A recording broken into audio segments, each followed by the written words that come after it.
안녕하세요, 쓰락TV입니다. 이번 시간에는 학자문행제와 대학교, 사이버대학, 방송통신대학이 어떻게 다른지에 대해서 알아보겠습니다. 먼저 학자문행제와 대학교의 공통점부터 알아보겠습니다. 학자문행제와 대학교의 공통점은 학기 취득 시 법적으로 동일한 학력으로 인정을 받을 수가 있습니다. 또한 각종 자격 취득이나 취업, 진학이 가능하고 전공을 선택을 할 수가 있고, 마지막으로 매년 2월과 8월에 학위를 수여받을 수 있습니다. 학자문행제와 대학교의 차이점에 대해서 알아보겠습니다. 학자문행제는 학점 인정 등에 관한 법률에 의거하여 운영이 되고 있고, 일반 대학교보다는 진입장벽이 낮습니다. 스스로 표준 교육 과정을 기준으로 필요한 학점을 이수를 해야 되는데, 이 말은 즉 스스로 계획서를 작성을 하고 교육원도 직접 찾아서 내 계획을 내가 세운 대로 학위를 이수해야 된다는 말입니다. 다양한 학점 취득 방법이 있습니다. 이 부분은 뒤에서 한 번 더 설명을 드릴게요. 전문학사, 학사, 그리고 일반 대학에는 없는 타전공 과정도 이 학자문행제는 가지고 있고요. 학습자 등록이라던가 학점 인정 신청, 학위 신청과 같은 필요한 절차들을 거쳐야 됩니다. 그리고 위 절차 등록에 따르는 수수료가 학습자 등록은 4,000원, 그리고 학점 인정 신청은 1학점당 1,000원씩 비용이 발생하게 됩니다. 그럼 대학교는 어떨까요? 대학교는 대학교 학칙에 따라서 운영이 되고 있습니다. 수시나 수능 같은 입학 전형을 통해 입학을 하게 되고, 학교에서 제공하는 교육 과정에 따라서 수업을 이수해야 됩니다. 부전공 과정이 따로 있고, 입학과 졸업의 개념이 있고, 이에 따른 입학금과 등록금을 납부를 해야 됩니다. 이 대학교는 졸업 연한이 정해져 있어서 졸업할 수 있는 시기가 정해져 있습니다. 하지만 학자문행제는 평생 교육이기 때문에 졸업이라는 개념이 없고, 한번 취득한 학점은 평생 남아있게 됩니다. 자, 여기까지 학자문행제와 대학교의 공통점과 차이점에 대해서 알아봤는데요. 이번에는 사이버대학과 방통대 학자문행제가 어떻게 같고 다른지에 대해서 알아보겠습니다. 서울사이버대학을 다니고 나의 성공신화 시작됐다. 이 노래 어디서 많이 들어보셨죠?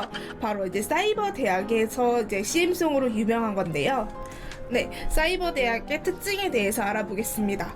사이버대학은 정보통신 등의 매체를 통해서 원격 교육으로 고등교육을 받을 수 있는 기회를 제공하는 곳입니다. 고등학교 졸업자 또는 동등 이상의 학력을 가진 자가 이용이 가능하며, 다양한 교육과정 이수가 가능합니다. 전문학사 학사학위뿐만 아니라 석사학위까지 수여할 수 있는 고등교육기관이며, 온라인 수업과 이제 온라인 시험으로 진행이 됩니다. 일부 과목에 한해서는 오프라인으로도 실시가 가능합니다. 학과는 사이버대학 특수성을 고려해서 다양한 학과 개설이 되어 있으며, 전문학사학위는 2년, 학사학위는 4년, 석사학위는 2년 6개월이 걸리고, 사이버대학 같은 경우에는 대학교 총장 명의의 졸업장을 수여받을 수가 있게 됩니다. 그럼 방통대라고 불리는 방송통신대학은 어떤 곳일까요? 방통대도 마찬가지로 고등학교 졸업자 혹은 동등 이상의 학력을 가진 자가 시작을 할 수 있으며, 학사학위와 석사학위를 수여할 수 있는 고등교육기관입니다. 따로 전문학사학위는 취득할 수가 없으며, 시험은 학교에 직접 방문을 통해서 응시를 해야 됩니다.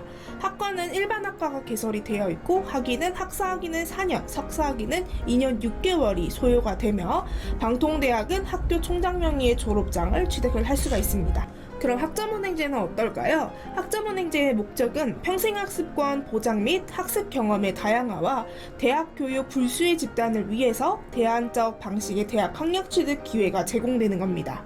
대상자는 마찬가지로 고등학교 졸업자 혹은 동등 이상의 학력을 가진 자이며, 교육과정은 학습자의 직접 이수 과목을 선택하여 직접적인 교육과정 설계가 이루어져야 됩니다.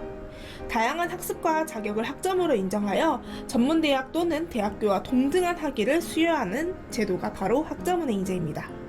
교육 방법은 굉장히 다양한데요. 온라인 교육뿐만 아니라 평가 인정 기관, 무형문화재 전수, 자격증 취득, 독학사 시험 등 여러 가지 방법을 통해서 학점을 이수할 수가 있습니다. 시험은 교육 방법에 따라서 다양하고요. 학위 취득 기간 또한 학습자가 계획에 따라서 기간 조정이 가능합니다. 졸업장은 교육과학기술부 장관 명의의 학위증이 나오고, 특정 조건을 충족할 때에는 대학교 총장 명의의 졸업장이 수여가 가능합니다. 여기까지 학점은행제와 대학교, 사이버대학과 방송통신대학의 공통점과 차이점에 대해서 알아보았는데요. 어렵고 복잡한 학점은행제, 세락 어플과 함께라면 전혀 어렵지 않습니다. 궁금하신 점이나 질문사항은 세락 홈페이지나 어플에 남겨주시면 저희가 답변 드리도록 하겠습니다. 학점은행제 혼자서도 충분히 할 수 있습니다. 네, 세락이 함께 도와드리겠습니다. 감사합니다.